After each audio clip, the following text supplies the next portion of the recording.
Part 1. Robert Louis Fowler, Recollections of a GI. Reflections 1. Grandpa Fowler. Ted Neill. I only ever had one grandpa, and that was Bob Fowler.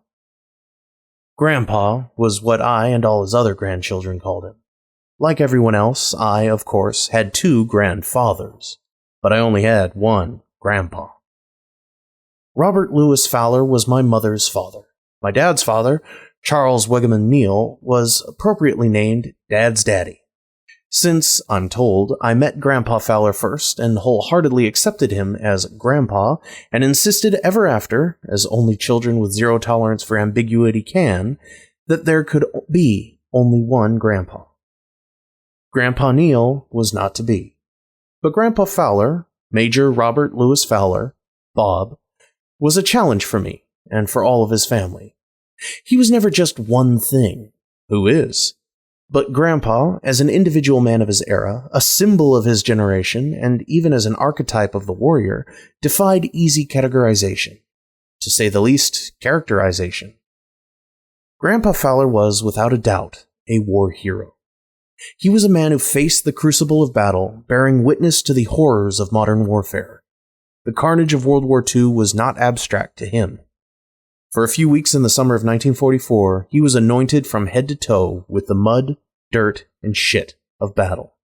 Not to mention blood. His blood and his comrades' blood. As munitions blew men, his friends, into pieces alongside him. This violence would wound his body, break his heart, and shatter his psyche.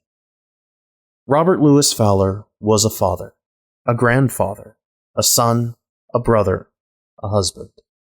He was a handsome, steely-faced, taciturn Midwestern man. A slow talker.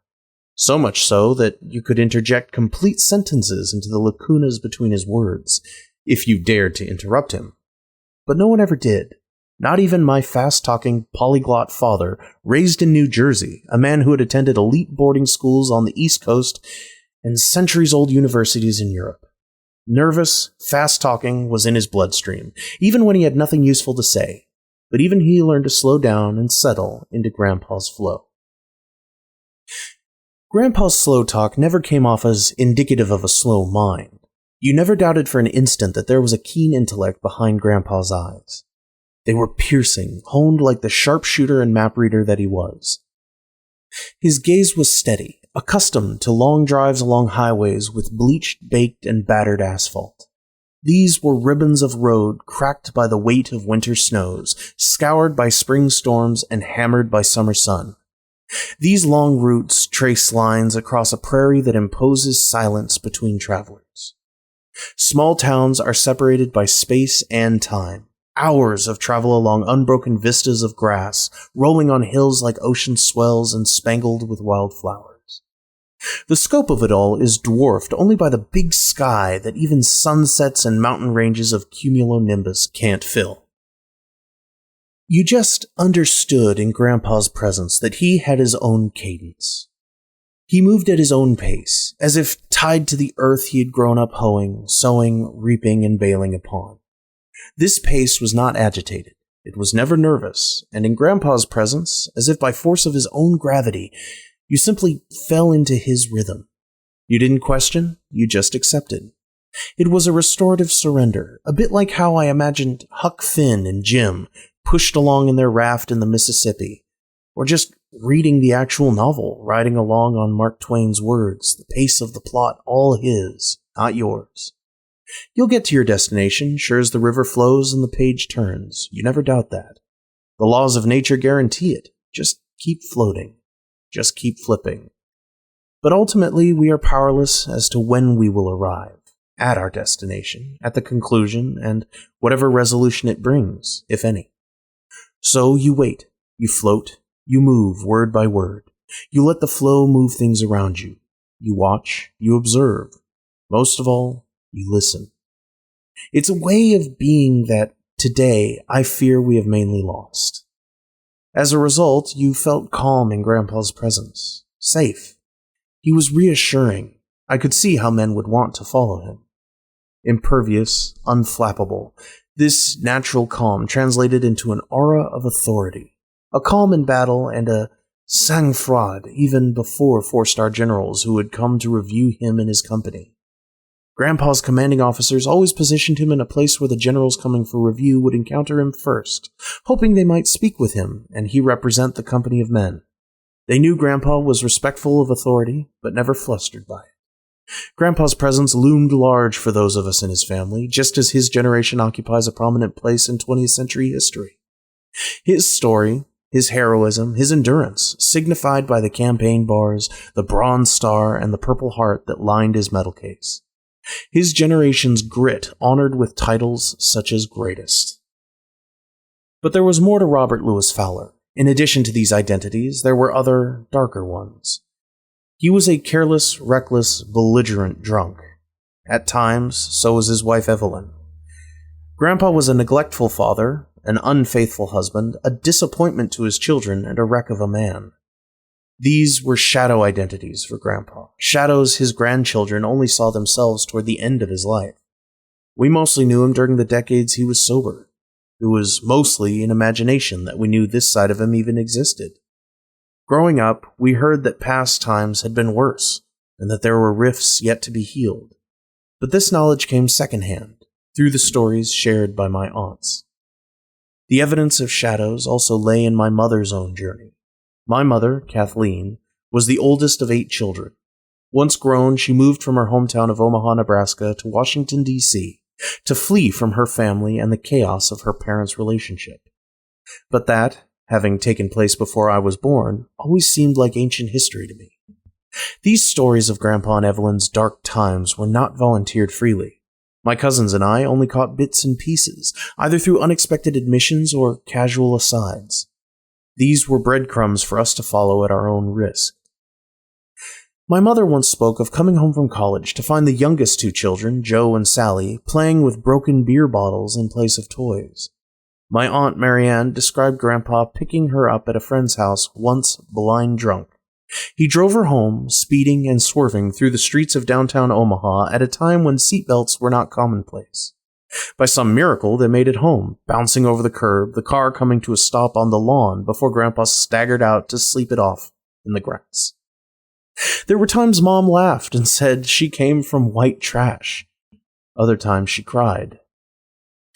Over time, I learned that my own mother's attachment to my childhood home was even in reaction to her itinerant childhood.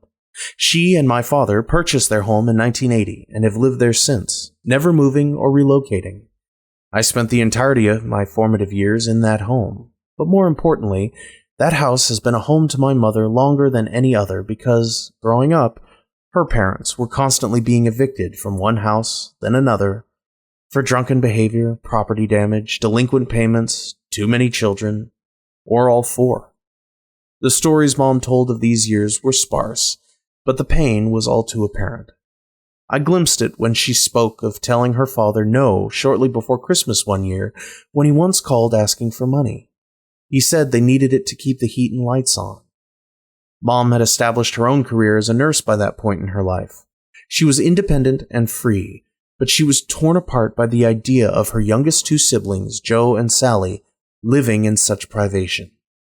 But she knew she could not trust her father to follow through and spend any money she sent to him on her siblings. Sending anything, she knew, just enabled his drinking. Mom was also worried that Evelyn's depression was manifesting as continued drinking and even reckless gambling. It was only as an adult that I understood that my mother's almost obsessive passion for Christmas grew out of this as well. Her over-the-top decorations and gift-giving were her own efforts of overcompensation for the Christmases she'd never had. She was determined that, as her son, I would never have Christmas memories even remotely like hers. Memories of a home without presents, or even a tree, or even adults, as they were still out drinking or passed out come Christmas morning. I sometimes pictured my mother's heart as a duplex home, with 2 adjacent living spaces that were entirely separate from one another. Separate entrances, separate exits, where the fondness and attachment in one unit never interacted or even acknowledged the neighbors in the next. The love and commitment to family lived in protective ignorance of the hurts, the disappointments, the still simmering resentment and anger lodged just next door. But there was no such dividing wall for me. As a result, all these conflicting images of her family formed a confusing mixture for me. Mom, in self-imposed exile on the East Coast, would describe Omaha, Nebraska, and the Midwest in general in glowing terms. It was a place of golden fields, unconstrained sunsets, and good people. Mom always seemed genuinely perplexed when I'd express ambivalence about visiting my relatives there, as if she'd not been the one to tell me about her parents' alcoholism, her siblings' alcoholism, and the continuing legacy of addiction and mental health disorders tearing up the bodies and psyches of some of my cousins. I was afraid that if I went there, I might end up the same. After all, wasn't that why she left? Youth does not tolerate paradox, much less complexity, very well. So, over time, I tamped these misgivings down. It wasn't hard. My interactions with Omaha family were overwhelmingly positive. As an only child, my cousins were the siblings I never had, and throughout my formative years, Grandpa and Grandma Evelyn had decades of unbroken sobriety. As I was growing up, they were loving, welcome visitors to our home in Northern Virginia. They would never fly because Grandpa still loved cars and still loved driving. So they drove from Nebraska to Virginia, stopping and visiting old war buddies along the way. Grandma Evelyn was funny, irreverent, and long-suffering for all Bob had put her through, but no less witty or smart for it. I enjoyed how she poked at my own father, the primary authority figure in my life, reducing him to the role of placating and stammering son-in-law. Despite her badgering of him, I knew my dad also had a deep respect for Grandma Evelyn. Her affection was expressed in her quips and his in taking the jabs, letting her needle him for his posh background, his expansive education, and his command of multiple languages, all of which she secretly admired. On my parents' wedding day, Evelyn chided my father, who always had a dark 5 o'clock shadow, saying, "You could have at least shaved for your wedding day," followed by a reminder that, "You'll never be my favorite son-in-law." Yet, for all Evelyn's picking on him, it was my father she asked to give her eulogy as one of her final requests before she passed away in 1991. The shadow identities of Grandma Bob and Grandma Evelyn continued to fade as I grew older. After Evelyn died, Grandpa remarried a red-headed woman who was charming but wise enough to insist that we all call her by her lifelong nickname of Coco, and not Grandma. There was no replacing Grandma Evelyn, and never would be. Coco, with her own feistiness, seemed to smooth out Grandpa's last rough edges, getting him to drop his own lifelong habit of cigar smoking, as well as his long-enduring habit of trading in his old car for a new one every 12 to 18 months. These departures from long-established patterns shocked many of us who had known him and thought him incapable of further change. But in those last years, when I was in college, the shadows returned. As any drunk familiar with the literature and meetings of Alcoholics Anonymous will tell you, alcoholism is a progressive and fatal disease. You are never cured. Even while you are sober, you are still just an alcoholic between drinks. Even as you string one day after another, into weeks, into months, even into years, the milestones commemorated with coins and hugs at meetings celebrating AA sobriety birthdays, your addiction is still within you. It's never dormant. You are never cured.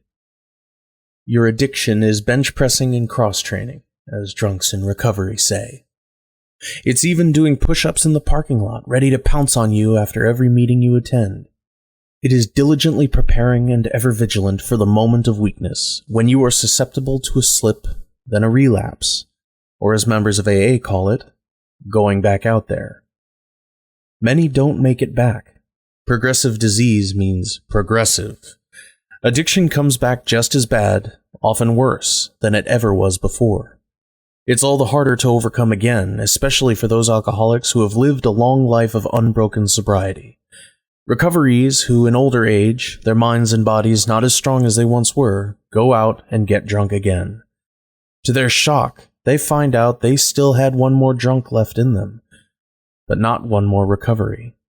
That is when the disease seizes you again, throttling your life, your will, your well-being, and all your relationships with a force you thought had all but disappeared. And that is why they say, if you're going to be a member of AA, you should also have a black suit, always pressed and ready. You'll need it for funerals. Not everyone makes it. It's a cold, hard fact. As a result, members of Alcoholics Anonymous will always tell you that the most important person at any meeting is the newcomer. Not only because they need love and support in the early stages of their recovery, but because old-timers need to be reminded of the chaos, suffering, and heartbreak that is just one sip away. And so it was with Grandpa. In his last years, Bob Fowler had a number of slips. After an operation to remove a cancerous kidney, the incision stubbornly refused to heal. His abdomen became enlarged, and many of us worried that he was drinking in secret. The site of the procedure turned into jagged wounds that wept infected pus and poorly circulated blood. His life was literally draining away. When he suffered a stroke in April 2006, he did not have the reserves to recover, and he died shortly after. We grandchildren had only known Grandpa as a charming, benevolent, chuckling old man. Bob Fowler, war hero, with his full shock of thick white hair even into old age. Now we had the uncomfortable task of trying to reconcile these two Robert Fowlers, the heroic patriarch and the irascible, swaying drunk. His 5 surviving daughters made the adjustment seamlessly. Their old defense mechanisms and coping strategies proved to be still intact. Those protective barriers returned in full force, so much so that Bob's daughters didn't even seem to register the cognitive dissonance generated among their children or the distress it entailed. For me and my cousins, never having had a wall between two Omahas, two versions of Robert Fowler, we felt like we'd lost Grandpa even before he physically died. Some twisted, distorted imposter with a ruptured abdomen, a swollen liver, and a face flushed with rosacea took his place. A grump who is by turns surly or explosive. We just wanted the Grandpa we knew back. I didn't know how to fix any of it, or how to make sense of it. None of us did. I thought I would carry this sense of loss, this unresolved contradiction for the rest of my life. I understood, on reflection, that both impressions of Bob Fowler were part of a whole I had never really seen for myself until the end. But my experiences of Robert Louis Fowler in life were insufficient to understand him in death. But then there was the memoir. Reflections 2. The Memoir. Ted Neill. Grandpa had talked about the war to me throughout my life. I knew him as a man defined by his war service. I drew pictures of battles for him with crayons when I was as young as 5. The historical accuracy was dubious at best, as I recall substituting X-Wings for P-38 Lightnings. Despite the mishmash of Star Wars and World Wars, I remember Grandpa receiving the artwork with graciousness. My earliest memories of him are sitting next to him as we paged through books on the war while he pointed out his friends and himself in black and white photos. As a nascent writer, I gravitated to him and his narrative. Even then, I recognized his story as something epic. Throughout high school and college, I recounted his war stories to any friends who would listen, especially as films and miniseries such as Saving Private Ryan, The Thin Red Line, and Band of Brothers brought depictions of the war into the mainstream. The black and white version of World War II on the History Channel was updated with sound effects and computer-generated imagery. I faithfully wore a watch Grandpa gifted to me with the seal of his regiment, the 134th, on its face. It bore the motto of the regiment, Lawi La His, Pawnee for the strong and the brave. While in college, I wore a leather jacket he'd handed down to me that was an exact replica of the military-issue jacket he wore throughout his years of service. He had ordered it through a vintage catalog only to find that I matched his wartime measurements a bit better than he did 55 years later. He ordered the next size up for the replacement. It was probably a bit of Grandpa's influence that helped me to win Veterans of Foreign War essay contests on patriotism while in high school. This earned me my own medals, which Grandpa would talk about to anyone who would listen. Then came June 1994. It was the 50th anniversary of D-Day. The beach landing in Normandy was commemorated by veterans who, if they still could, suited up and parachuted out of C-130s to the beaches. This time, they were not met by caltrops, Czech hedgehogs, and gunfire, but instead by cheering crowds, herds of media, and the rapid fire of camera shutters. It was at this time that Grandpa and Coco traveled to France to retrace the 134th Regiment's campaign. They went to Saint-Lô, a small town in Normandy. Saint-Lô was the site of some of the fiercest fighting of the war. It was at Saint-Lô that some companies would endure astronomical casualty rates as high as 180%. It was also where Grandpa himself had been shot. Even I got caught up in the optics of the pageantry and the self-congratulatory mood of our country at the time. After all, the Cold War had just ended, the Berlin Wall had fallen, Russia was democratizing, and the wild economic ride of the 90s was just beginning. Scholars declared that we had reached the end of history, and that liberal democracy had triumphed forever.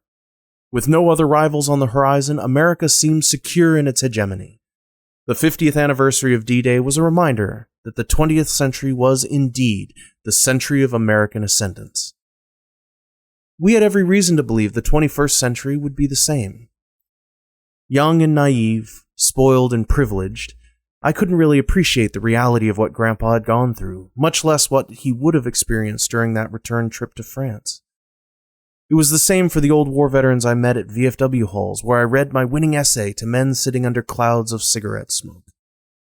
They were just graying old fat guys wearing members-only jackets and baseball caps with regimental seals and campaign bars embroidered on the crowns. These seniors were mostly harmless to me, distant, and perhaps a bit ridiculous in their fashion choices. All seemed very, very dated to me, past their prime. But I knew I owed them a debt of respect, if for no other reason than because grown-ups told me I did, and because my grandfather was one of them.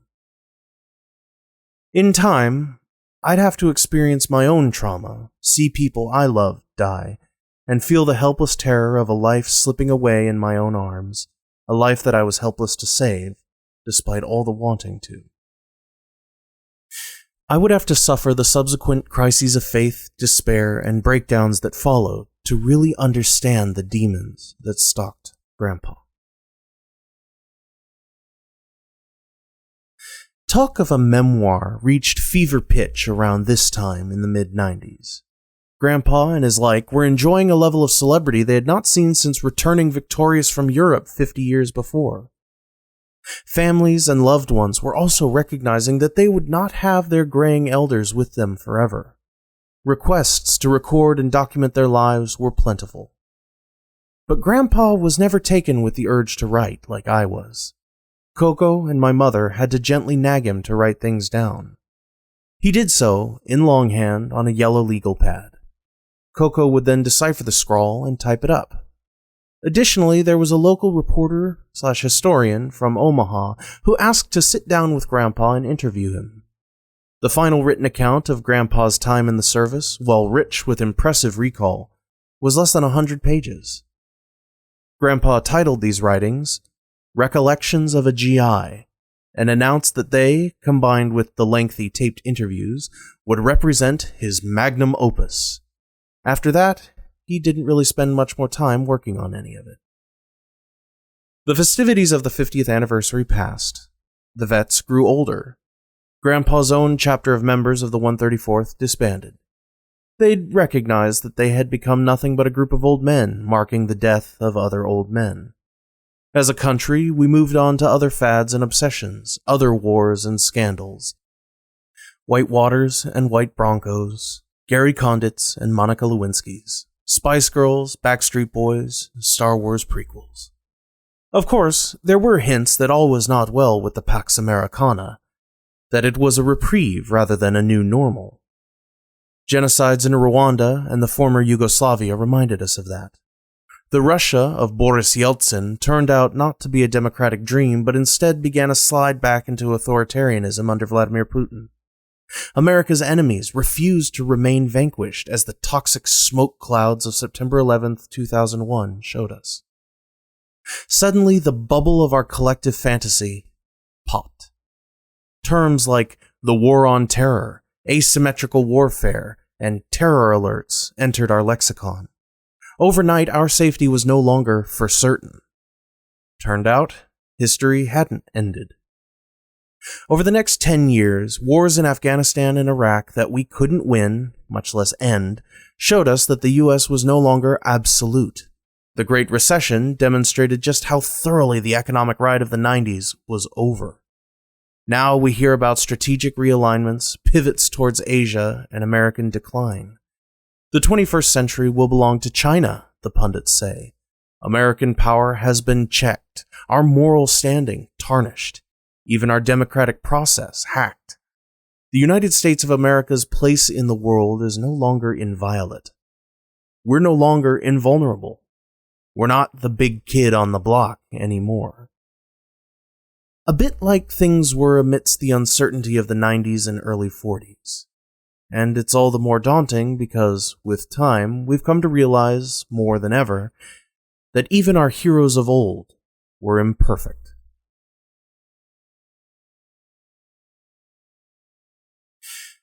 After his death, Grandpa left my mother his medals, along with the pages of his memoir and the tapes of his interviews. This was in part because she was the oldest of his children, but also because he remarked that, of all his grandchildren, I had shown the most interest and enthusiasm about his service. My years of wearing his replica jacket and the watch emblazoned with the crest of the 134th had not gone unnoticed. But by then, approaching my 40s, I harbored my own ambivalence toward the memory of my grandfather. My frustration and disappointment with Grandpa had only grown after his death. This had happened as more of his grandchildren shared stories of his behavior in the last weeks and months of his life. He tripped and fell with greater frequency at family gatherings. He passed out watching college football games with an empty cup in his hand. It took more effort than usual to rouse him. At first, we had tried to explain it away, assuming his falls, his fatigue, were the result of old age, his kidney surgery, low blood pressure, anything but alcohol. By the end, our own denial became less and less tenable. I saw Grandpa to a limited extent in these last months. He was by turns reflective on his mortality and explosive towards minor frustrations, a side of him I had never known. It was as if the two sides of Robert Fowler, war hero and drunk, were wrestling it out before my eyes. After his death, I heard from one or two cousins similar accounts of behavior that swung wildly between extremes of the man we loved and a figure we felt embarrassment towards. The sense of disappointment grew into sorrow as we became aware that, at some point, he had lost his sobriety right under our noses. More disappointments tallied up as we compared notes. Sorrow grew to shame. So much so that when Coco passed and Grandpa's medals finally came to my mother and to me, it pains me to admit, I wasn't even sure I wanted them. But perhaps in her own effort to try to make sense of the man her father was, my mother picked up the last pages of his memoir, the pages Coco had never gotten around to typing, and decided to finish transcribing them herself. A daughter's last gesture to know her father. Shortly after Mom finished, with help from my father, she came to me. I had finally become a published full-time writer. She asked me if could I make sense of the narrative, edit into something cohesive, to make sure Grandpa's story was told. Less out of any remaining loyalty to my grandfather and more out of love for my mother, I said I would take a look. But I promised nothing. I wasn't sure what I would think of the memoir, what it would be like to encounter Grandpa in his own words. This was 2018, more than a decade had passed since his death. Almost 2 decades since the 50th anniversary, almost 8 decades since World War II. We were even coming up now on the 75th anniversary. Time flies. Since then, our country has moved on to new movements, new moments of crisis. We're grappling with growing economic inequality, We're re-examining gender, race, and prejudice in our country. We've grown disillusioned with wars after the ambiguous, long-standing conflicts in Afghanistan and Iraq. We're facing rising waves of nativism, shorter life expectancies, opioid and obesity epidemics, unending mass shootings, and crumbling standards of living and infrastructure. Wages are stagnant, hate crimes are more frequent, white supremacist groups have re-emerged. We are witnessing never-before-seen environmental degradation and climate changes. Our news feeds are filled with images of intransigent violence from our police against people of color. Our trust in institutions, our security and a sense of privacy, and our faith in democracy have eroded.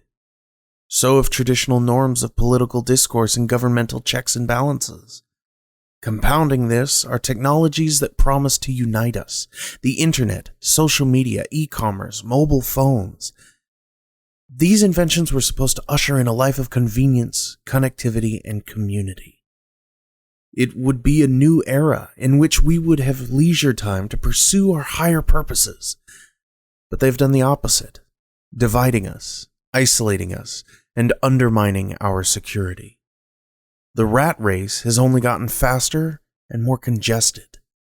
A telecommuting gig economy has only made the turn, churn, and burn of workers more rapid. All this while the elders warn us against the stirrings of fascism in foreign capitals, and all too close to home. Watchdog groups warn of a growing surveillance state, our own and those of our rivals. In addition to that, the prosperity that the generations before my own grew up with, that created guarantees of good jobs, good wages, of affordable homes, and the ability to live without debt, has diminished, if not vanished. For young people, the overall certainty of the American experiment has fundamentally come into question, as it has not for decades. Maybe not since the 1930s. Amid this, my mother was asking me to go back, to sit with Grandpa again, to revisit this fallen hero and find something redeemable? Some of his own daughters had grown to resent him to such an extent that one dared not mention him in their presence. My mother was asking me to go through a re-examination I feared would only end in more disappointment.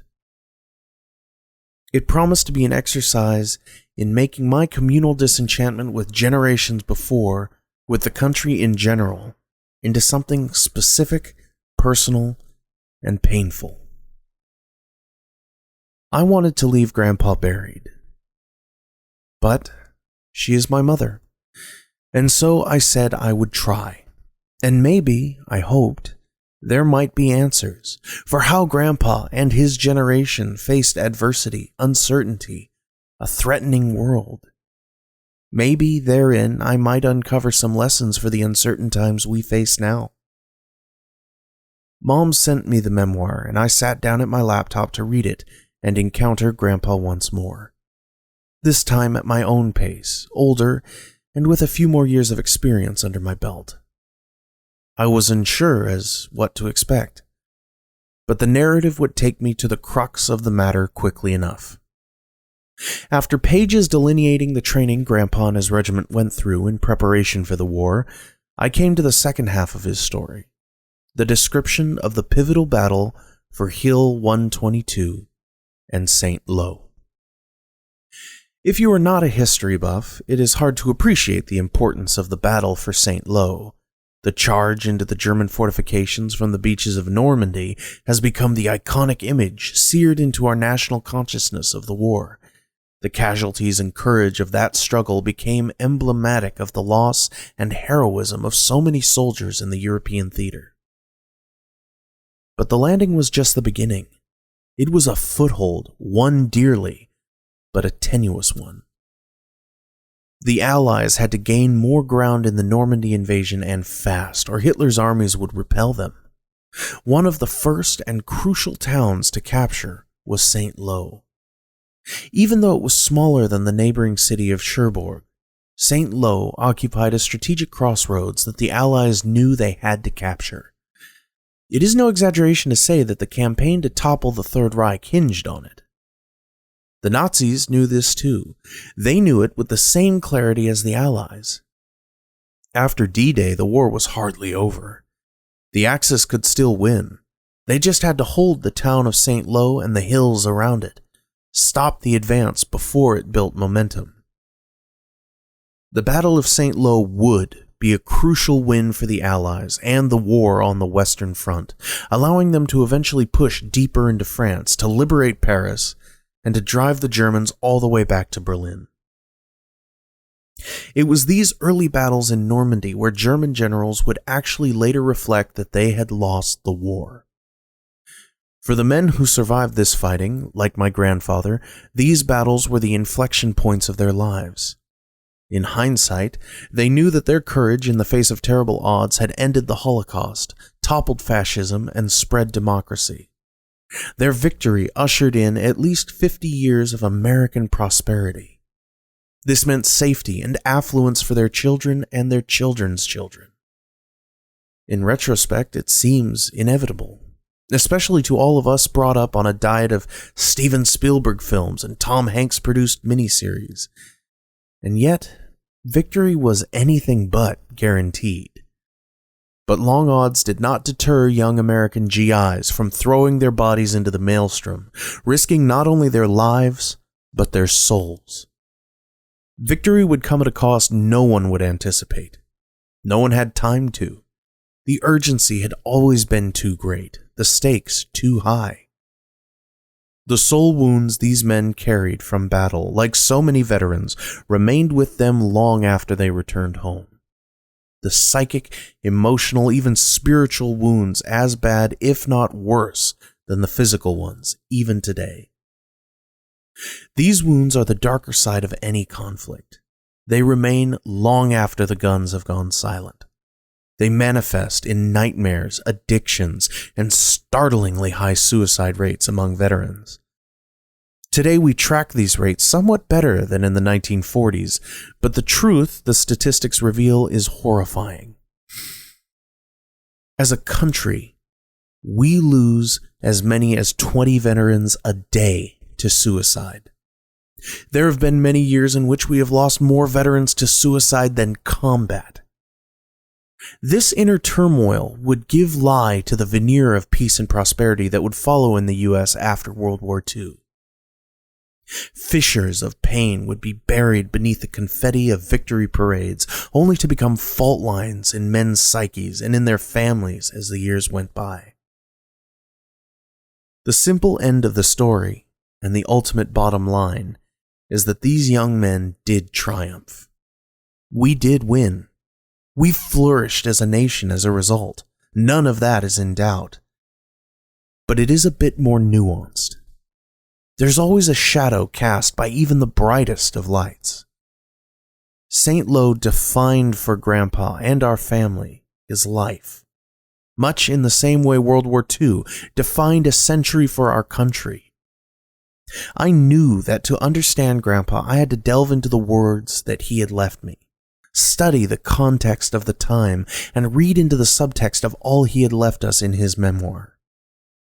What was before me was my own quest to try to find what was redeemable about his story, to re-examine what superficial triumph, personal faults, and family resentments had buried. I needed to find the thing that made Grandpa a hero, even if a fallen one. I had to find St. Lo. Reflections 3. Guides. Ted Neill. I've been fortunate enough to have guides on this journey to find St. Lo. These have been facilitators who have accompanied me in this re-examination of Grandpa and his life, providing perspective, wisdom, and insight. The first was Professor Steve Olson. Steve Olson, Ph.D., was my boss at the Center for Ethics and Leadership at Georgia State University, J. Mac Robinson School of Business.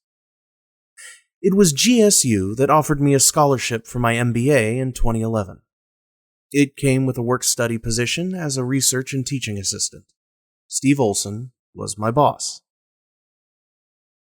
To witness Steve in the classroom is to witness one of the most gifted and charismatic teachers you will ever meet in your lifetime.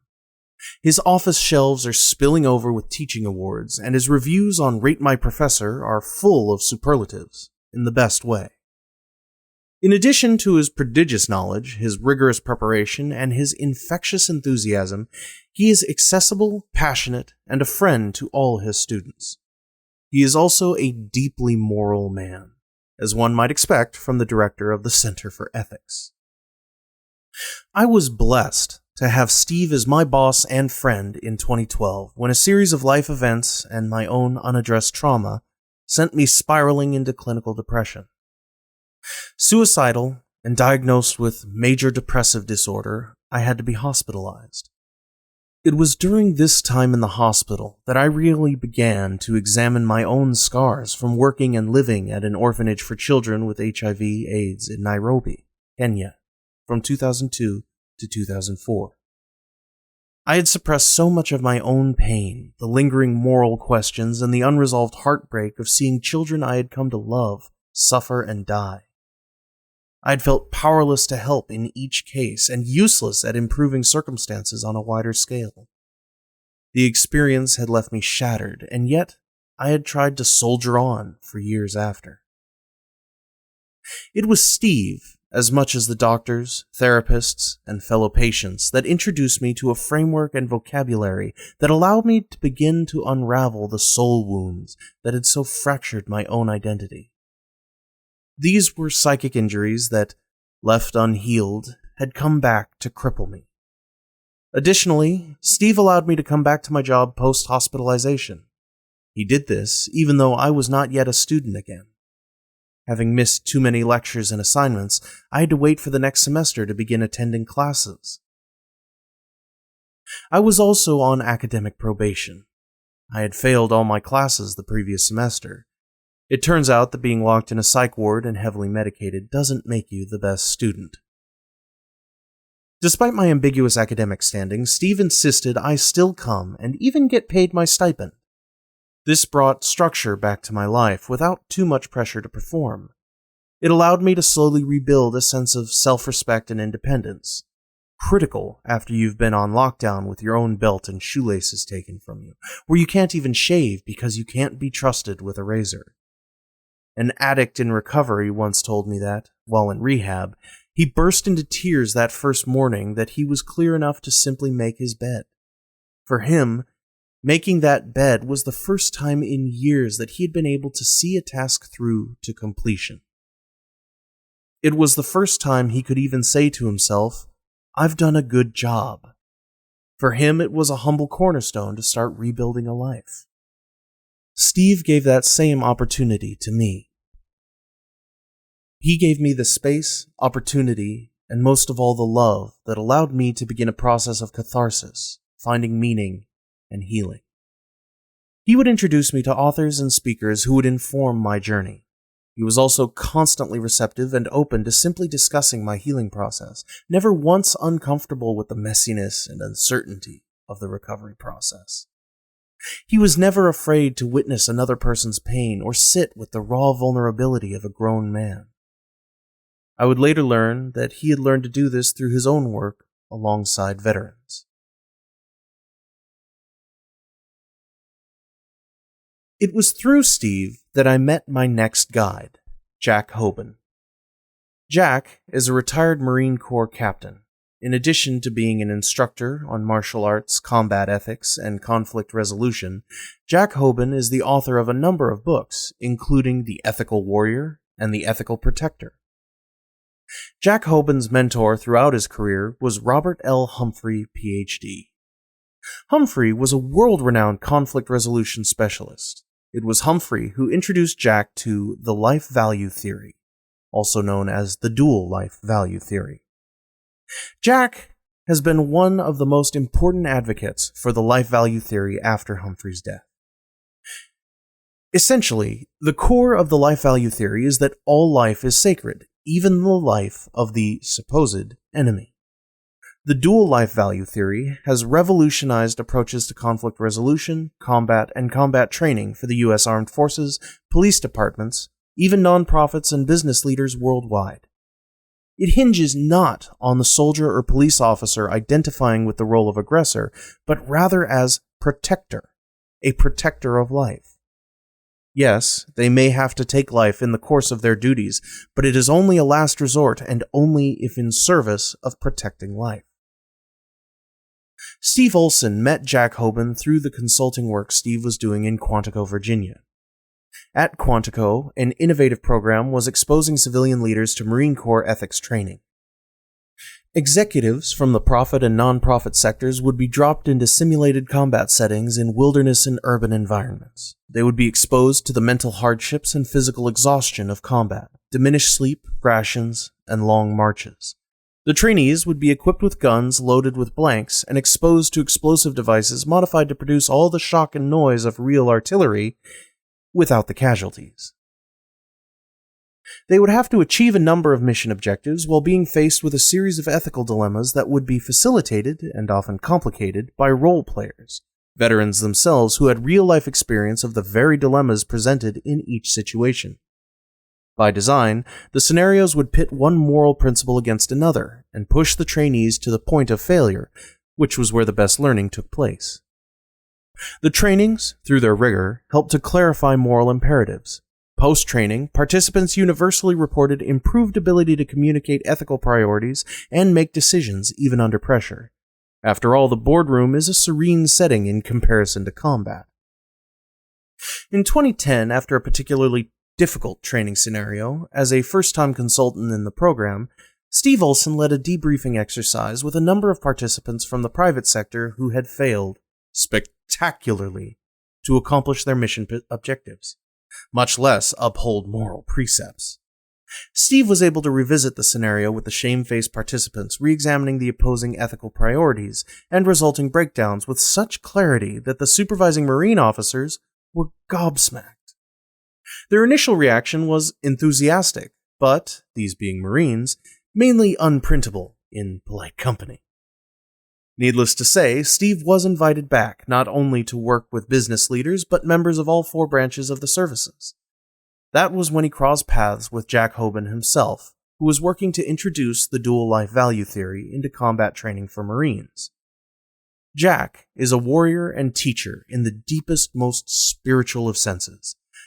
He and Steve struck up a natural friendship, and Steve introduced me to Jack in the months after I left the hospital. I was in the process of rebuilding my life, and Steve thought it might be beneficial for me to sit down with Jack. Jack, in a single one-on-one meeting with me, graciously drew parallels between my own experiences witnessing children's death in Kenya and those of the battlefield. While I'd never claimed to have endured the same ordeals that military veterans must survive, Jack's acknowledgement of the long shadow mourning can cast, his introduction to psychic versus moral injury, the identities of protector and the archetype of the warrior, provided me a roadmap for my own journey and eventual healing. It would also lay the groundwork for an understanding of Robert Louis Fowler. It was Steve and Jack who introduced me to the scholarship of Edward Tick, Ph.D. Edward Tick is a psychotherapist with over 40 years of experience working with veterans. He has become a well-known expert on the effects of war and the process of reconciliation and restoration. Tick's process is informed by medicine, psychology, and spirituality. Although I have never met Dr. Tick in person, his books, War and the Soul and Warrior's Return, Restoring the Soul After War, gave me better insight into the particular experience of the individual soldier and the unique wounds war leaves on the soul. Tick views war as a mythical construct. War itself is an archetype, and it has a deep, inexplicable pull on us. So much a pull that war shows up in even our most sacred texts. This is universal from one culture to the next. The Bible is no exception to this truth. Even the New Testament, which, despite its emphasis on the importance of loving thy neighbor and turning the other cheek, still ends with the epic battle between good and evil as depicted in the book of Revelation. This is a reminder, Tick points out, of the undeniable pull of war and violence on our souls. It is for that very reason that war can shatter more than our bodies, but our souls too. Its pull on us borders on the supernatural. Tick argues that post-traumatic stress is best understood not in terms of stress disorder, but rather an identity disorder, a moral trauma that has caused a wound to the soul. This would show up in veterans of even good and just wars, such as World War II, where men went away to save humanity but returned feeling like mass murderers. It is for this reason that Jack Hoban's reorientation of soldiers not as trained killers, but protectors of life, even the enemy's life, has been so transformational in military training and effective at reducing rates of post-traumatic stress. As mentioned before, this orientation is what gave me further insight into my time working the hospice for children dying of AIDS, and the post-traumatic stress I experienced afterwards. Faced with the reality of powerlessness in trying to alleviate the suffering of children, my own sense of self had been fractured. I had gone to help, only to realize I was helpless. I grew close to the children, only to eventually abandon them myself. These were contradictions in my identity I could not resolve on my own. Tick shares that, in traditional societies, the journey to war, the encounter with violence and mortality, the return to society, and the subsequent healing and reintegration was a process facilitated by elders and community. It was carefully choreographed and managed through rituals and mentorship to stitch back together the wounds trauma left. Leaving for war and returning from war was an ancient, elaborate, and refined rite of passage. For many soldiers in the 1940s, and sadly up to the present day, this process has been completely lacking. Our process of reintegration has been insufficient to address the spiritual and psychological wounds inflicted by battle. Returning veterans often become isolated from mainstream society. Many turn to drugs, alcohol, vandalism, promiscuity, and other risky behaviors.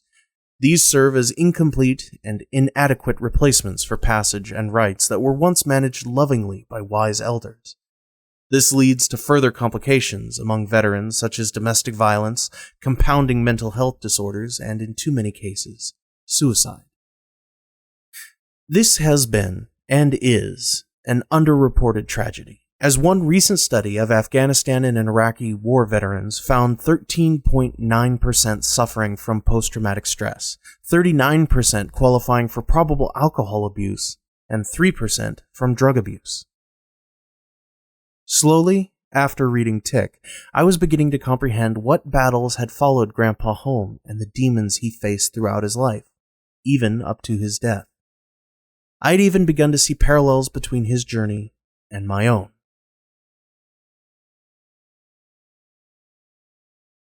My final and most unexpected guide was Gordon Edward Cross. I came across his Diary of a Frontline Medic while researching documents on the 134th Infantry Division website. I've written more on the process of discovering his own harrowing memoir and the experience of reading it for the first time in the coming pages dedicated to Cross.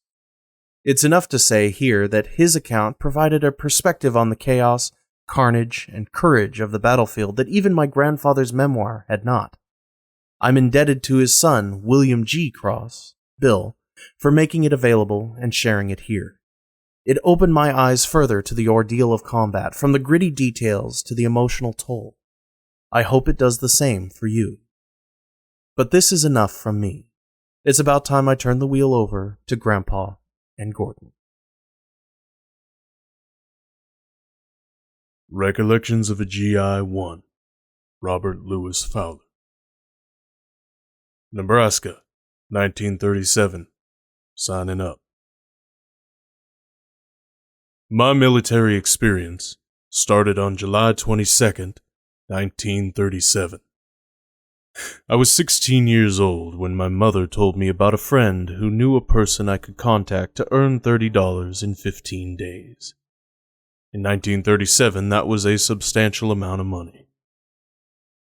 That person was a window dresser at Kresge's store, 16th and Harney Streets, Omaha. His name was Albert Osborne, and I was contacted on the job. He told me to ask for him, Sergeant Osborne, the following Monday night at 7 p.m. at the National Guard Armory, 12th and Dodge Streets. I followed instructions, and after finding him, he took me to the office, later known as the orderly room, and I filled out a job application that turned into enlistment papers in the Nebraska National Guard. During this process, a big, mean-looking guy in uniform came by and says, "You sure don't look 18. I'd been told I had to lie about my age and that it didn't matter, so I bluffed it out. Later, I found out the guy was First Sergeant Burmeister, and he was the big boss. He had some funny-looking patches on his sleeve, and I figured out later they were his insignia of rank. He was also boss of all the other sergeants and corporals, and everybody but the officers. The deal was that we were to come to the armory for 2 hours every Monday evening, and, as a private, we would receive $1 payable in cash every 3 months. Also, once a year, we would go to summer camp for 2 weeks, and we would get $1 a day from the U.S. government and $1 a day from the state of Nebraska. Since we were scheduled to go to Camp Funston, Kansas for our summer camp the first 2 weeks of August, we were to be on duty 15 days. Thereafter, we would receive a total of $30 for doing what we were told. Later was known to be playing soldier.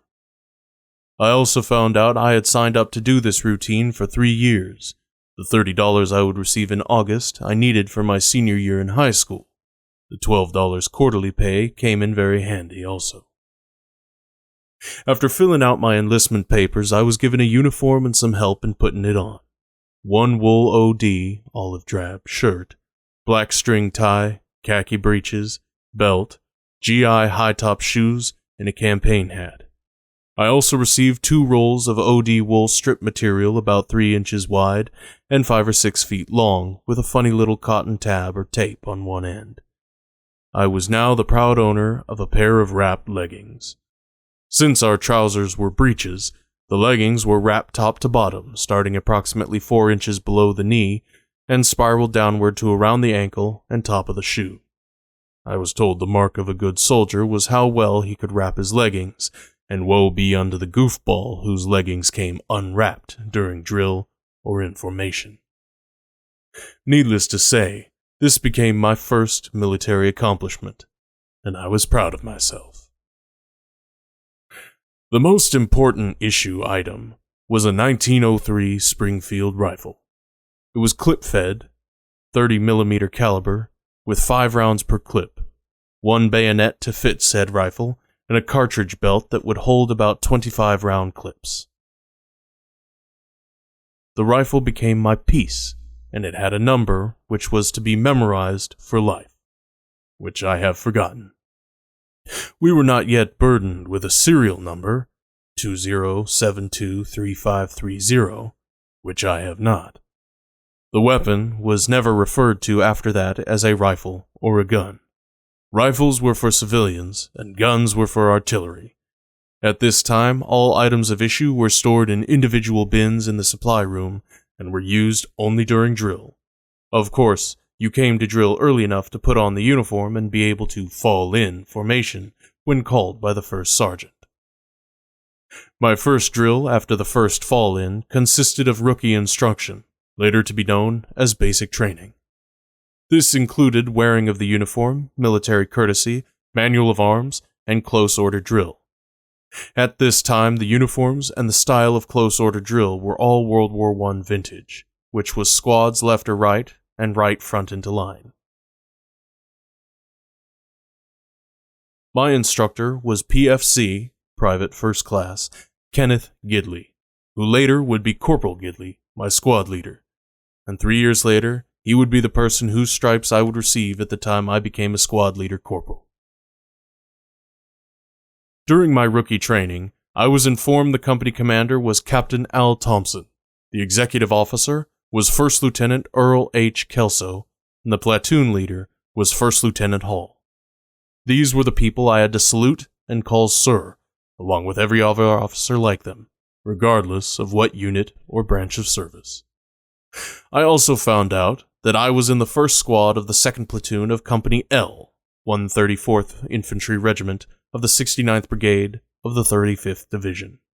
The division also included National Guard troops from Missouri and Kansas, as well as Nebraska. Kansas, Camp Funston, 1937. August 1937 came along with a big adventure. By this time, I knew how to put on my uniform, wrap my leggings, do the manual of arms, and to whom to say sir, and how to salute the same. The trip to Camp Funston, next to Fort Riley, Kansas, was via passenger train, and the vintage of the train cars had to be pre-1900. We were pretty dirty by the time we arrived. We were billeted in 5-man pyramidal tents with canvas army cots with mattress covers we filled with straw. We had been issued 2 wool blankets and a set of blue dungarees, which were to be worn on work details. Each company had enough tents for its troops, approximately 90 men. Tents extended east from the orderly room tent, as did all the other companies in the regiment. Temporary sheds with showers and latrine facilities, 1 per company, at the end of each row. There was no mess hall. Chow was served from a mess tent by Gibby, Clinton Gibson, the mess sergeant, and his crew. I found he cooked a lot better when he had a proper amount of bourbon, and seemed to get by with it, since he could do wonders with government-issue food. I found out later that he had been a chef on the Union Pacific streamliners, and he had plenty of experience in his trade. I learned that Captain Thompson was a blacksmith for the UP shops. He was big enough for the job. He also seemed to be a real nice guy. Little did I know then the associations I would have with him in the future. The purpose we were in Kansas for, our summer camp, was for maneuvers involving several divisions of troops, and we were in the field and sleeping on the ground most of the time we were there. The middle Saturday was known as Governor's Day and required a great parade of all troops. It was long and dusty and very hot. Temperatures ran into low 90 degrees in the daytime, and there was very little shade anywhere. The parade was probably the most disagreeable experience of the entire 2 weeks. Payday was the second Saturday. After that, trips to the canteen tent for 3.2 beer with the big boys were a great experience, even though the beer didn't taste any better than my father's home brew, which I never did like. That evening, we broke camp and located our gear on trains for the trip home. The puffed-up feeling of a great experience, and most of us rookies keyed up and anxious to get home and tell everyone about our great accomplishments. During the time we were in the cantonment area of the summer camp, there were certain bugle calls at different times of the day, and of course this was part of a rookie's education to learn what was going on. At reveille, approximately 6 a.m., everyone falls in to his proper place in a company front formation, and the squad leaders report on the presence of their men to the platoon sergeant, who reports to the first sergeant, and the first sergeant, in turn, gives the total report to the company commander, who gives the command, "Posts!" at which time the first sergeant and the platoon sergeant move to a position in back of the platoons, and the officers come forward in front of their platoons, facing the company commander. This procedure is done each time the company is formed during the day. Call for drill was after breakfast, and again after dinner. At 5 or 5:30 p.m. is the most important formation of the day, retreat. The company forms in the usual manner. Normally the best and cleanest uniform is worn. It is always specified by the first sergeant. At this formation, the usual reports are taken and announcements made, but the main reason for being there is to pay allegiance to the national colors. All companies are called to attention, and the command, "Present arms," is given. During this time, either the bugler plays the call to the colors over the loudspeaker system so that all companies hear it, or the regimental band plays the national anthem. In either case, at the end of the music, a cannon fires and the flag is lowered and folded properly by the sergeant of the guard. The command, "Order arms," is given. The ceremony is over, and the unit's dismissed. Chow call comes next, and, of course, taps later, around 9 or 9:30 p.m. It was while attending my first retreat ceremony formation, as the band played the national anthem, that I felt a tingling up my spine, and a pride in membership that I have never forgotten. I still experience that tingling feeling under similar circumstances, and probably always will. Up until that first retreat ceremony, I had read many books and seen a few movies that dealt with patriotism, and I felt that it was an important part of being a citizen of the USA. But that first experience placed things into perspective for me, so that I was able to handle the difficult and undesirable experiences of future military activities. After the first summer camp, the weekly drills started to become more comprehensible because of the short period of rookie training before summer camp. Things that happened during camp were making more sense. I found out that the National Guard wore 2 hats. Normally, the Guard is under state control and is available to the governor for riot control duty, disaster assistance, and anti-looting protection. When normal local police protection is overwhelmed, the governor can employ the National Guard upon request by the mayor of the community involved.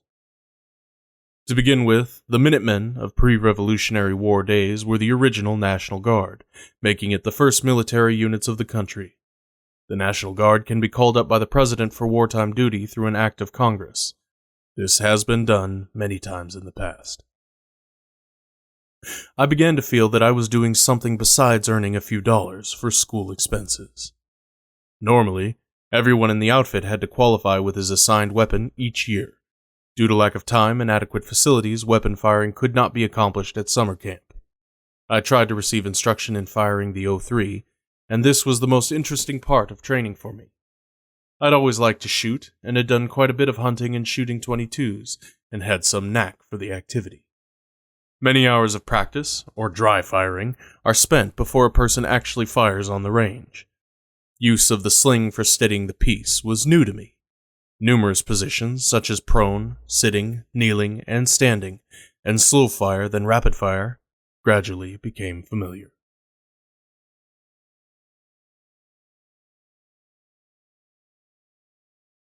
Nebraska, Camp Ashland, 1938. Summer Camp 1938 was at Ashland, Nebraska, where all the units in the state assembled. 20 companies of the 134th Infantry Regiment, plus 110 medics, 110 quartermasters, and 1 battalion of artillery, some engineers, and other support types all made up the Nebraska National Guard. Actual firing on the range was a great experience, and I did well for a rookie. There are 3 qualification categories: marksman, sharpshooter, and expert. I made sharpshooter the first year. I made expert the next year, and every time after that. I never lost my enjoyment of this special skill. After my first summer camp at Fort Riley, my enthusiasm easily sold my best friend, Leo Sampson, on the idea of joining up. We'd been best buddies since the spring of 1934, and where you found one of us, you found the other. Nebraska, Camp Ashland, 1939. In 1939, we again went to Ashland for our summer camp, and we did the same type of training we had been doing in the past. However, in the ensuing months, war had started in Europe, and things seemed to get a little more serious. The week before Christmas and New Year's was spent on duty at Old Fort Crook. It was then the home of the Regular Army, 17th Infantry. It later became Offutt Air Force Base and SAC Command Headquarters. Our time there was spent in indoor classrooms and on a miniature indoor firing range using .22 rifles built on .03 chassis. We fired at proper picture-type terrain targets and fired as squads, using the old musketry theory of controlled fire by the squad leader. It was advanced-type training for us.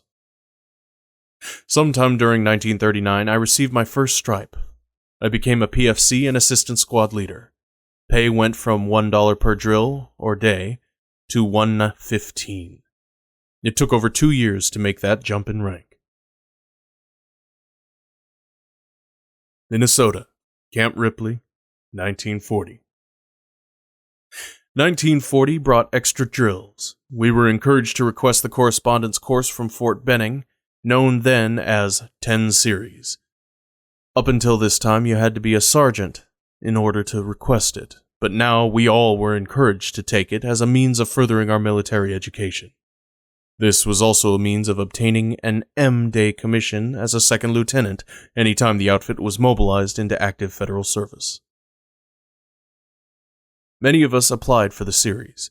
It was controlled and graded by the infantry officers' school at Fort Benning and normally took well over a year to complete. It did provide an extra source of training and information that benefited us all later. Prior to Summer Camp 1940, I'd completed the first series of the 10 series and taken the test and passed it. Next, there was a test given by our own officers for future promotion, as a reward for the higher scores. Thanks to the 10 series from Benning, I came out in pretty good shape. That year we went to summer camp in the vicinity of Camp Ripley, Minnesota. We were located at the southern tip of Lake Mille Lacs. We were there for 3 weeks instead of the usual 2 due to the war situation. The draft was ready to start September 16th, 1940. The law that was passed to start the draft called for 1 year of military training for all able-bodied male citizens of the United States. It also automatically mobilized all reserve components of the military as soon as facilities became available. There were rumors we would not return home from camp, but would proceed to our new post, wherever that might be. After being in summer camp for a little over a week, I learned that Corporal Gidley, my squad leader and the person that gave me my first training, was being demoted. I never knew why. I always liked him and thought he was an okay corporal. Because of his misfortune, I became a corporal. I immediately wondered if I had studied enough. Captain Thompson had been assigned to regimental headquarters as adjutant. First Lieutenant Earl Kelso became captain and company commander of L Company. First Lieutenant Wallace B. Hall became executive officer, and Sergeant Albert Osborne became Lieutenant Osborne. I had long since learned not to mention who had recruited me. Osborne was not very well thought of by the men and even his fellow officers, but completing the 10 series really paid off for him. I returned with the company to Omaha as corporal and squad leader of 3rd Squad, 2nd Platoon, Company L. We were told we did not need draft cards.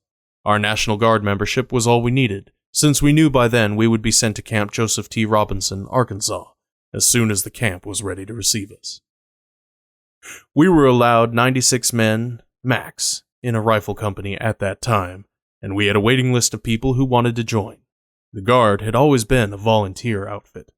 The members who were married were allowed to be discharged if they wanted to be. There were plenty who wanted in, so there were no problems. Those that were discharged were older married men, mostly sergeants who could not afford to support a family on Army pay.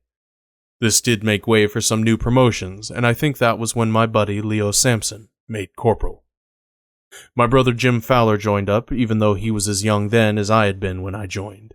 We still had our weekly drills and some extra sometimes on Saturday and Sunday. Reflections 4.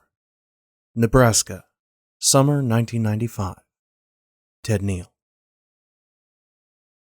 The summer before my senior year in high school, Grandpa took me on a car trip across his home state of Nebraska. He set a Stetson cowboy hat on my head with a 134th Regiment pin on the crown that matched his own, and we set off in his powder blue Lincoln town car.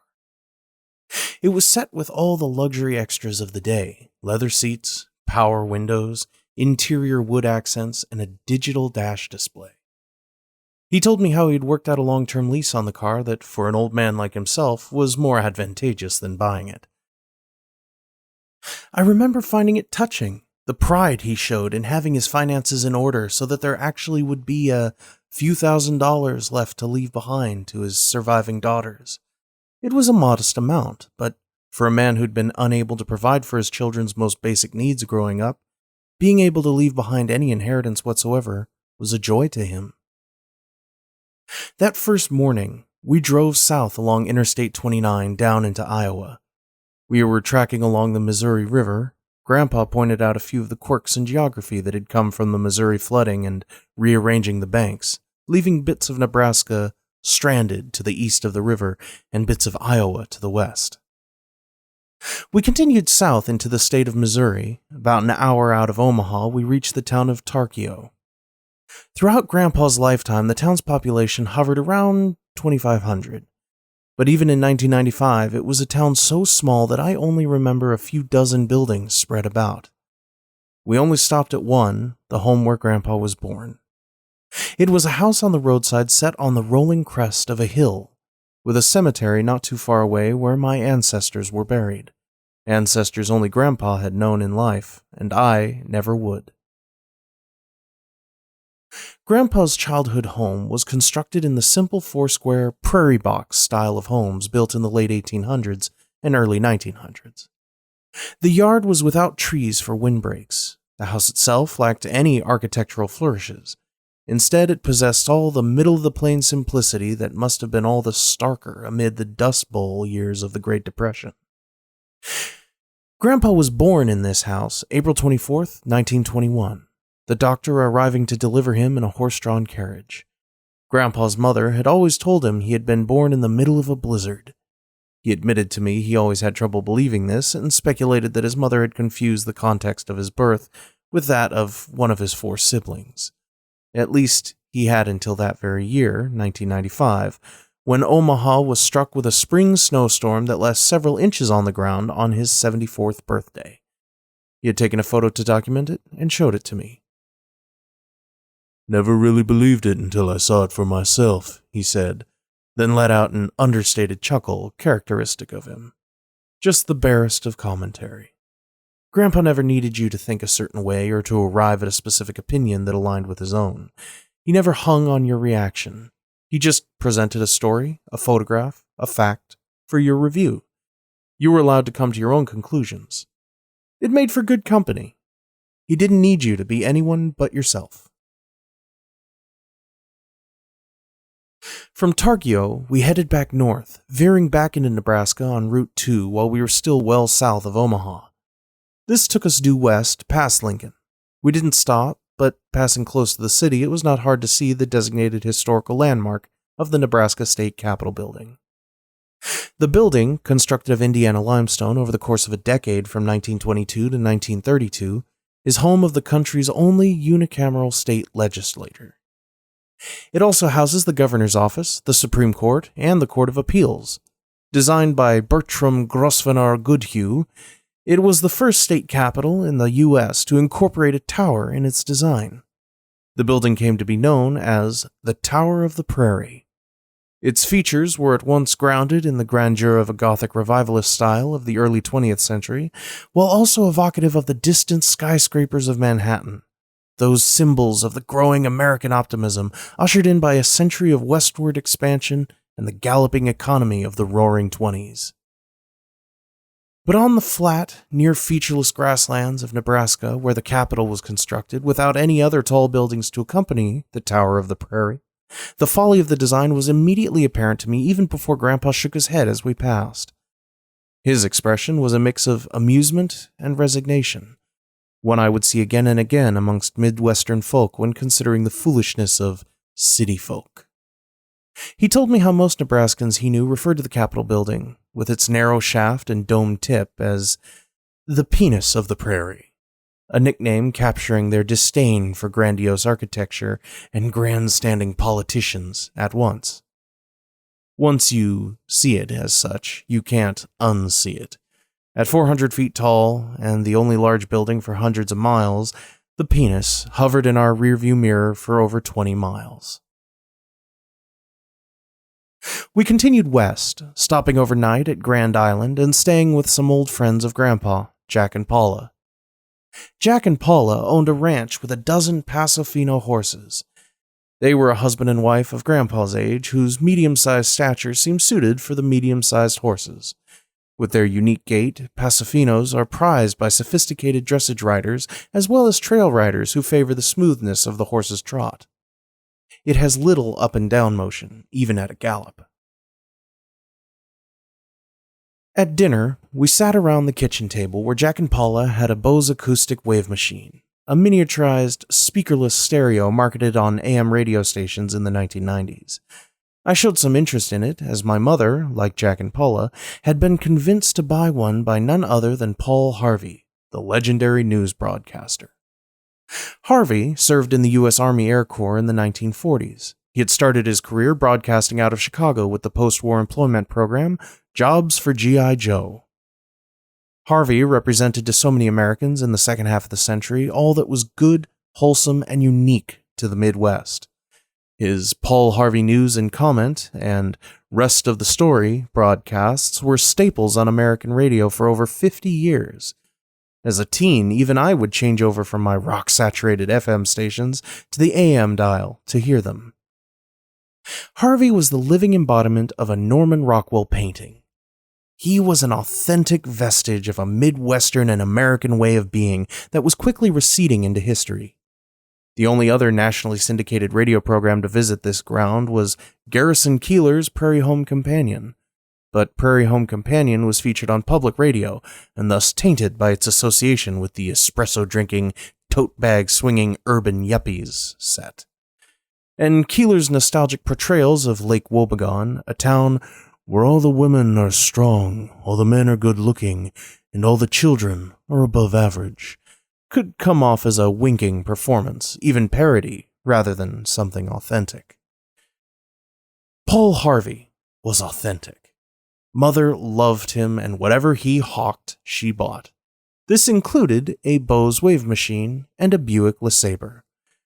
But, like Jack and Paula, Mom had come to find the Bose to be prone to breaking and inferior in quality. The Buick, for that matter, too. Jack and Paula regarded the wave machine, about the size of a microwave oven, with undisguised regret, and spoke of it as if they had been swindled. But there was still an element of self-doubt to their tone, bred from their trust in Paul Harvey as a pitchman. I sensed a disbelief on their parts that this trusted Midwestern man, whom they had grown up with, whose voice broadcast from that one redeemable big city, Chicago, since it was in the Midwest, that he, of all people, would shill an inferior product for American companies that were less than world-class. In retrospect, I recognize even then, in the 1990s, some of the hairline fractures that would widen into the cultural fissures of today. As the Federal Communications Commission rolled back the Fairness Doctrine in 1987, the stage was set for the culture and media wars of the following decades. The opening salvos thrown by the likes of Rush Limbaugh and other conservative radio hosts.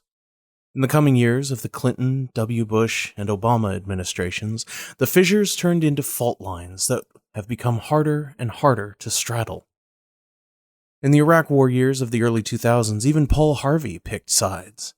He supported the invasion of Iraq, decried welfare cheats, shamed indulgent parents, and mourned what he saw as a decline of personal responsibility and a rising culture of victimhood.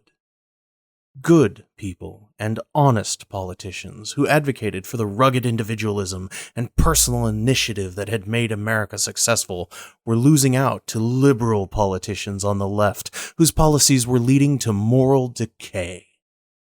Harvey's sentiment all but echoed those of firebrands and provocateurs like Limbaugh, different only in that they were delivered in that same trustworthy, disarming Midwestern drawl. As I reached college age, Georgetown University, class of 2000, I remember reading the frustration and sense of betrayal in my mother's face as she would flip the station when Harvey came on, especially in the last years before his death in 2009. I sensed her anger, too. The characteristics she still valued, initiative, independence, hard work and perseverance, an appreciation for simplicity and common neighborly decency, Midwestern principles, were being hijacked, treated as if they were the proprietary intellectual property of an increasingly conservative, nativist political movement that decried secular, church-hating, God-denying liberals. She didn't want to be a part of it. Mom wasn't secular. It was in church that she had learned compassion for the poor, the imprisoned, and the immigrant. She may have thought women should be allowed to be Catholic priests, but she certainly was not church-hating or God-denying. Even to this day, she attends Mass every Sunday where she sings in the choir. On weekdays, she cantors for funerals. She's a fixture in her local parish. But those shifts of the American political landscape have only widened since, the fissures growing into chasms as sections of the country continue to grow distant. Even Garrison Keillor fell into disgrace in the recent changing climate of #MeToo. Keillor had always, in that gentle, aw-shucks humor of his, pushed back against the rising tide of cultural change that was re-examining gender discrimination and sexism in the 1990s and into the 2000s. He was against bans on sexual talk in the workplace. This was oppression of speech, an overreaction to harmless flirting, he claimed. But in the light of #MeToo and #TimesUp, what was harmless and homespun was revealed to be its own form of chauvinism. What was acceptable in the 1950s isn't today. When accusations of inappropriate sexual comments and even touching that Keillor had dismissed as jokes and flirting came to light, he was dropped from the show he created. Turned out that Keillor was a dinosaur and his expiration date had passed. I certainly endorse putting racists and sexists in their place, without a doubt and wholeheartedly. The recent emphasis on the voices of previously marginalized women, people of color, and other marginalized groups in our country is long overdue, but I also recognize we run a risk of losing a middle ground, or even common ground, as certain traits and values are ascribed to people of one background and not another. The political tactic of divide and conquer through wedge issues refined by political strategists through polling and partisan focus groups, has filtered into our culture wars and personal identities. Instead of being united by those ideals we use to consider American, e.g. freedom of speech, of the press, of faith, equal access to opportunity and protections of the law, the pursuit of life, liberty, and happiness, we find ourselves defined by demographic and geographic profiles. This has only further isolated us from one another in mutual distrust, misunderstanding, and animosity. I see the pain of this in my mother. She finds herself disoriented as she sits stranded between the political left, which presents itself as progressive and humane, but increasingly doubles down on in-group identity over a civic one, and the right, some members of which would have you think patriotism and pride of country belong to them alone. Attitudes that increasingly cluster amongst the towns of Mom's Midwestern home. These were the types of small towns across the US that men like her father came from to go to Europe in the 1940s to fight fascism, to liberate people from concentration camps, to stop regimes that stoked hatred and violence. Now she sees their children and grandchildren vote for a political party that condones the types of behaviors and beliefs their fathers fought against to stop. Mom doesn't understand it. At times, I don't either. But the polarization and xenophobia that plague us today felt light years distant that evening, sitting around the table with Grandpa and his friends. Jack and Paula spoke of their horses' origins in Puerto Rico and Colombia, and how much they had loved going to those places, where I imagine they must have seemed like fish out of water, sunburned Anglo-Americans in jean shorts and flannel shirts with the sleeves cut off. But Jack and Paula expressed nothing but a sense of affection for the people they had met, who had made them feel so welcome. As a couple, Jack and Paula were soft-spoken and slow talkers, like Grandpa. Long pauses took place in the conversation, but that appeared to bother no one. I listened quietly, recognizing the extent to which Grandpa was actually bursting with pride when he stated flatly, as if sharing a fact about the weather, that my mother was a professor of nursing and a researcher at Georgetown University. "Well, isn't that a thing?" Paula said. "I've right heard of that school," Jack said, nodding with approval. In their own understated way, Jack and Paula were gushing too. My mother, the hometown girl done good, who made it big in the distant East Coast city. A win for her was a win for all of them. She was, and always will be, one of them. Rolling across the prairie, Grandpa was in his element. Riding with him was much like riding with my mother. She and I could enjoy long silences of saying nothing. Enough was communicated in the simple sharing of the scenery, the song on the radio, or just the experience of sharing time and space together. This was something my city slicker father could never master. On long drives, he couldn't help filling up the silence with words, mostly unneeded. It said more about his own discomfort with silence than anything else. On dusty back roads where walls of grass would push up against the doors of the town car, we passed farmers driving late-model pickup trucks. All Fords and Chevys, rarely imports. The drivers would give a country wave as they passed, a lift of an index finger from the steering wheel. Grandpa would return it in kind. There were no smiles, not even a tip of the hat or nod of the head.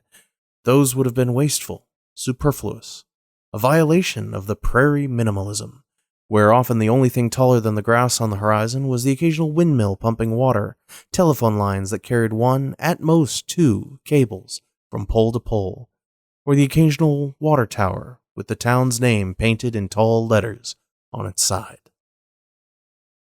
With the Lincoln's smooth ride and long, flat stretches of road, it was easy to break the speed limit. On the one occasion that Grandpa got pulled over for speeding, the Smoky, as Grandpa called the state trooper for his hat, took one look at the 35th Division sticker on the town car's bumper and put away his ticket book. He tipped his hat and, before returning to his cruiser, said, "Sorry to bother you, sir. Thank you for your service. Have a good day." We continued west and reached Ogallala, where we stayed at the home of Grandpa's childhood friend, Leo Sampson. I'd seen Leo in regimental photos countless times, sitting next to Grandpa, his face rounder and frame stockier than Grandpa's, who had always been more angular and leaner. In their 70s, both men had softened and lost their sharp edges, but I recognized Leo immediately. Leo was jovial and friendly. He lived alone in a one-story rambler with a covered garage, his wife having passed a few years prior. Leo had a caretaker, a 30-something woman with a nursing background who came by daily to check on him, do a bit of cleaning, and help him on his crosswords. She was Swedish by descent, and so Leo referred to her affectionately as his Swedish gal. Although, aside from her blonde hair, which was big from curlers and blow-drying, she looked more classically Midwestern to me than Swedish. Ogallala is representative of many western Nebraska towns. The surrounding landscape, bereft of geographic features such as mountains or forests, possesses a grandeur that is hard to describe. The prairie is fecund with assorted fauna. We saw meadowlarks, bobcats, and private herds of bison. But the prairie is also desolate, characterized by long, unbroken stretches of emptiness. Standing amid the grasslands or cornfields really is akin to being a castaway on the open sea. The occasional farm and its grain silos, the only archipelagos of civilization. The landscape is complemented well by the blue-white sky, stretching from horizon to horizon during the day. Still, the nighttime sky feels like an even better match, as if only the arcing arms of the galaxy could be true companions to those long, vast spaces between towns. The self is diminished in the face of such scales. The individual faces an existential sense of insignificance. As an antidote, the residents of rural Nebraska create features to break the monotony, then name them with a defiant sense of pomp. With either coast, thousands of miles away, the people of western Nebraska made their own ocean. They tamed the North Platte River with the Kingsley Dam to create the McConaughey Reservoir on one side and Lake Ogallala on the other. Visitors there can see the incongruous sights of jet skis, parasailing, and kite surfing against a backdrop of cottonwood trees and cornfields. Children can build sandcastles or jump into miniature breakers. It's all the charm of the ocean right in the middle of the prairie. No real islands? No problem. The Wood River and Platte River enclosed a small area of woodland which early French traders named Les Grandes Îles. The name was later anglicized to Grand Island. Now the area is home to a city of around 50,000 people and the county seat of Hall County. The town is still called the City of Grand Island, despite the fact that channels have shifted and the island no longer exists. No ancient stone monoliths to bring to mind the mysterious stone circles of British Isles? Well, you are in luck. Just outside Alliance, Nebraska, on the edge of the sandhills, which themselves are just grass-covered sand dunes, rise 38 vintage American automobiles arranged in a precise recreation of Stonehenge. The art installation is known as Carhenge. The designer and artist, Jim Reinders, conceived of it as a memorial to his late father. Grandpa, with his own fondness for American-made vehicles, insisted we stop for pictures. When we visited, Carhenge felt so quintessentially American, a gesture that captured the boundless, absurd, and at times reckless creativity of our country better than nearly anything I'd ever come across. Perhaps that was why Grandpa and Leo could see past its kitsch and felt only fondness for it. But back to Leo and Ogallala, where Leo hosted us. The town was also home to Front Street, a faux western town that is one of the main tourist draws. On Front Street, I could not escape Grandpa handing me my Stetson, which I had forgotten in the car, as he took pictures of me outside of Cowboy's Rest Saloon. With Leo, we continued northwest along Highway 26 and the North Platte River, stopping along the way at Ash Hollow State Park, near the town of Blue Creek. There I climbed up Windlass Hill. Ash Hollow was a gateway to the North Platte Valley for wagon trains throughout the late 1800s. Windlass Hill is still scarred with ruts from their wheels. We passed through Oshkosh, Broadwater, and Bridgeport, Nebraska, towards the national monuments of Chimney Rock and Scotts Bluff. As I read historical markers explaining the spiritual significance of the landmarks to the original tribes of the region, playing cowboy with the Stetson felt even less appropriate. My reluctance was lost on Grandpa and Leo, but visible in the pictures Grandpa took.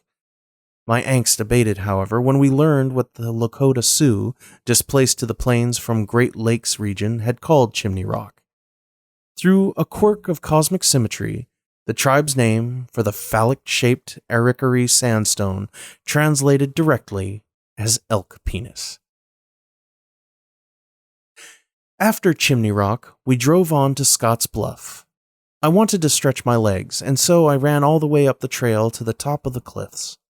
Leo and Grandpa waited in the car, reminiscing. The 5 bluffs of Scotts Bluff National Monument are some of the highest points in Nebraska.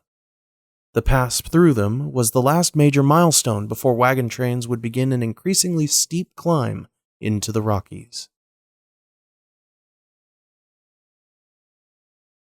I look back at the afternoon now, remembering how I had tried to see the landscape first from the perspective of indigenous peoples and then the white Europeans who pushed them out. I was unsure whether to respect the courage of the intrepid American pioneers or decry the land theft and genocide they took part in.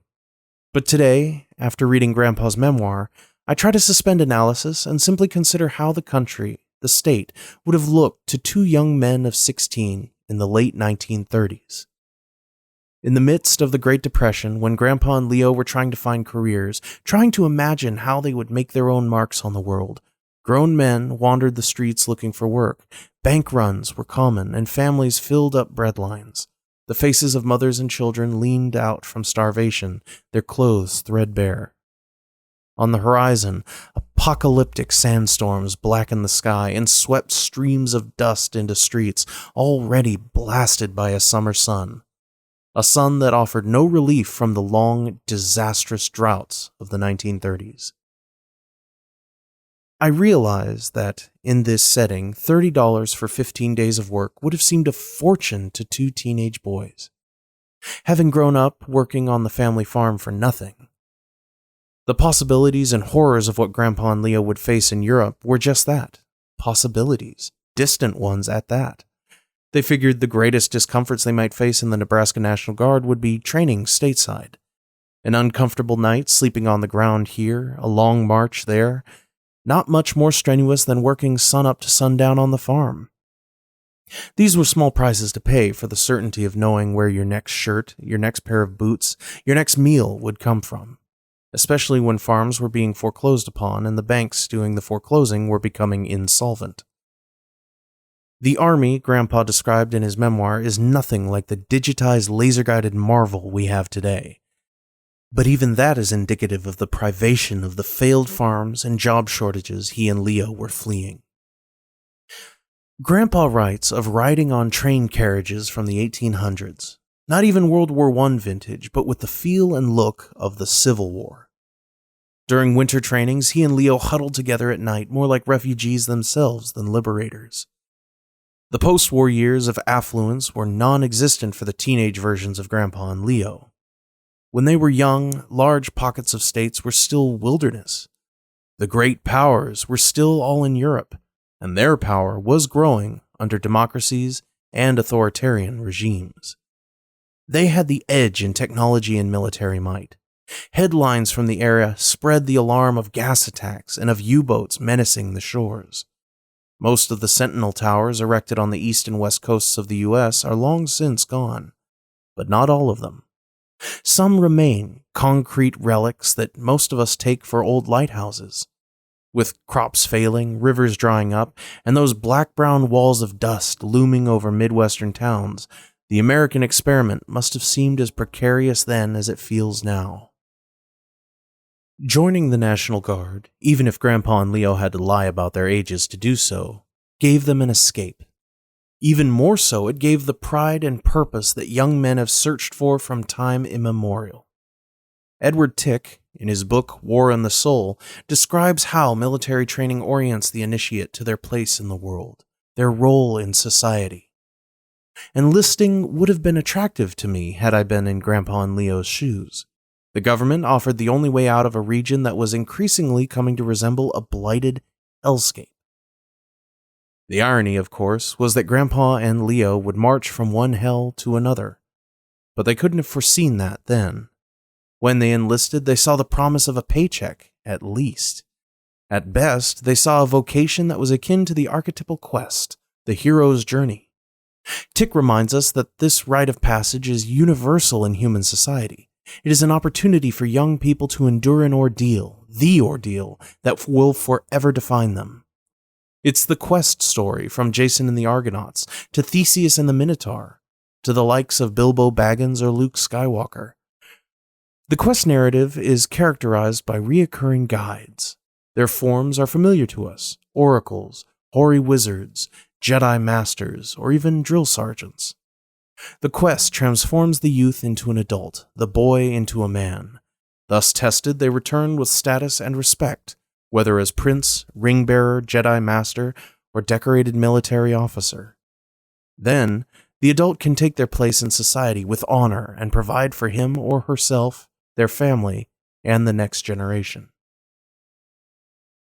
All along the way, Grandpa and Leo would have been reminded of this. As they passed from one milestone to the next, the signs of symbols of military service shored up their identity, validating their choices. Just as the sign over the barracks at Fort Robinson did, as it read, "Through these portals pass the Army's best horsemen." Even though he had not been a member of the mounted cavalry, when we visited Camp Robinson, Grandpa insisted I stand under that sign so he could take a picture. It was a nod to tradition that was more important than the distinction between cavalry versus infantry. For Grandpa and Leo, they all were the Army's greatest. This orientation would last a lifetime. After our afternoon at Scotts Bluff, we drove back to Ogallala. We ate supper at a diner where Leo knew all the waitresses by name. When we were finished, Leo took us on a driving tour of his neighborhood, which, after 6 or 7 blocks, ran all out of houses and other buildings. Soon there was nothing but farmland to the left and right of the car. Still, we kept driving, down the plain, unswerving roads that marked the grid lines between cornfields. A cloud of dust, lit golden by the setting sun, rose in our wake. Leo pointed out pheasants, which he said he would have shot with the shotgun he kept in the trunk, had they been in season. Long after the houses of Ogallala had disappeared over the horizon, as the sun was streaming into our eyes, Leo pointed with his chin to something off to the side of the road. His skin, pale from long days spent indoors, took on a ruddy glow in the orange light. For a moment, he looked hardy and rugged. His eyes, glaucous and filmed with cataracts, narrowed in a defiant squint. He was reminiscent of a sea captain standing on the prow of his ship. Grandpa shaded his own eyes, his hand in a salute, a blade over his brow. Leo pulled us off the main road into a nondescript patch of fallow field, distinguished only by the rectangle of chain-link fence topped with razor wire in its center. The gate in the fence held a rusted sign reading, "U.S. Government Property, No Trespassing." It felt abandoned, with creepers twined in the fence and a pile of hot dog wrappers and faded 7-Eleven Big Gulp cups piled at the base. Despite the dilapidated air of the place, I read solemnity and familiarity in both men. I'd seen it before in Grandpa when he had taken me to the army base back in Omaha for dinners in the officers' club, where young guards in uniform snapped to attention to salute him and Coco as they rolled up to the traffic gate, two seniors in a Lincoln town car who might normally go unnoticed anywhere else. Leo explained that this spot was an underground missile silo. It was where the North American Aerospace Defense Command, NORAD as he still called it, kept some of its nuclear-tipped ICBMs standing at the ready, even in 1995, to fire off in the direction of the former Soviet Union. The silo was not much to look at. The facility was completely below ground, the grass on the other side of the gate overgrown. There was nothing to see but the fence, silhouetted against a sky that had turned to the color of butterscotch. Crickets were chirping and meadowlarks flitted over the fence, undeterred by the security measures. A wall of unharvested corn lined the farthest perimeter, the tasseled heads waving in the breeze. The tranquility belied the world-ending technology waiting just beneath the concrete cap, if indeed this silo wasn't decommissioned, which I suspected it was. One could almost forget it had ever posed any threat whatsoever. But Leo hadn't, nor Grandpa. For them, the righteous fight, their opposition against evil empires, still gave them their sense of purpose, a sanctity to their identities, an antagonist for their narratives, and a destination for their quest. And after all, their loyalty had been rewarded with status, honor, self-respect, not to mention paychecks, benefits, and the pensions they both lived on in retirement. They had returned with treasure after all. So of course, Leo's neighborhood included the members of Missile Command who lived and slept through their shifts deep below the earth, ready to strike back at an enemy that might still threaten the US. Who knew for sure? The Russians were wily, or so Leo said. These Missile Command crews, real or no, were more than neighbors. They were Grandpa and Leo's brethren. In their continued vigilance, they saw their own. The two old men still lived their lives in reference to the system that they had served and that had served them, even the possibly abandoned nodes of it. I think they took comfort in proximity to the symbols of war that endured even in peacetime. The outposts of the military they had left behind, stronger than ever. It all spoke to a dependable meritocracy and moral clarity, one that feels so absent today. But in 1995, it still gave two old vets their place in the world.